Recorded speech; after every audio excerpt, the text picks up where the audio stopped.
आज धर्म के नाम पे पाखंड चल रहे, एक व्यापार चल रहे हैं भैया। क्योंकि हम धर्म के लिए आस्था को लेके नहीं चलते।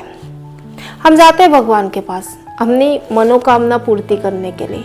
भगवान तक को हम रिश्वत देते हैं। भाई देने वाले खिलाने वाले वही ऊपर वाले हैं हमें, और हम वही पैसा भगवान को अर्पण करने जाते हैं कि हमारा ये फलाना काम होंगे तो हम इतने रुपए सरावा देंगे।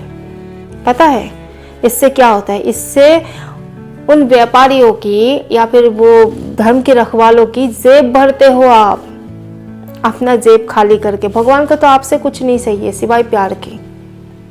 और जो कुछ भी आपके जीवन में हो रहे, सही हो रहे गलत हो रहे, उस ऊपर वाले के हाथ में छोड़ दो। कर्म करो। जब बुरा भी हो रहे हैं तो बाद में ऐसा जरूर होंगे कि जो भी हुआ था आपके अच्छे के लिए हुआ है। और परिस्थिति नियति में इतना ताकत है कि हमें हील कर देते हैं, हमें एडजस्ट कर देते सिचुएशन के साथ। तो कोसो नहीं, या फिर भगवान के पास जाके आप मन्नतें मांगोगे तो कुछ होने वाला नहीं है। एक साइकोलॉजी है कि कुछ हो जाता है तो हम मानते कि फलाने मंदिर में गए थे, मन्नत मांग के आए तो ये काम हो गया। इसी साइकोलॉजी के साथ बड़े बड़े तांत्रिक, बड़े बड़े ज्योतिष या फिर धर्म के रखवाले खिलवाड़ करते हैं।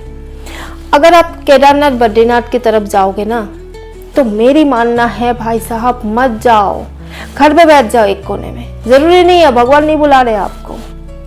वहां पे जाकर 100-100 केजी के जवान लोग खच्चरों के पीठ में बैठ रहे। वो खच्चर बेचारा दम तोड़ दे रहे हैं, रास्ते में गिर मर रहे हैं, कोई दया नहीं।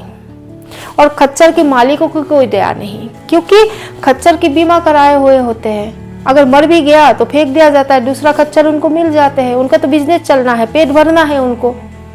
और हम अब क्या करते हैं? उस पशुपतिनाथ के पास जाते हैं और उस पशुओं के ऊपर अत्याचार करते हैं। ऐसे धर्म के कोई मायने रखते हैं क्या? तो मत करो ऐसा धर्म, मत सराहो। एंजॉय करने जाते हो आप लोग। अगर धर्म के प्रति इतना आस्था है तो बढ़िया से केदारनाथ जी के फोटो ले आओ, बद्रीनाथ जी के फोटो ले आओ, घर पे रोज पूजा पाठ करो।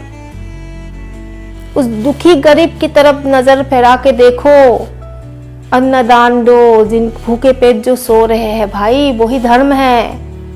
भगवान आपसे कुछ नहीं मांग रहे हैं। भगवान कह रहे हैं कि पशुओं के प्रति दया रखो, प्रकृति की रक्षा करो, गरीबों को दान दो, दुखी गरीबों के सहारा बनो।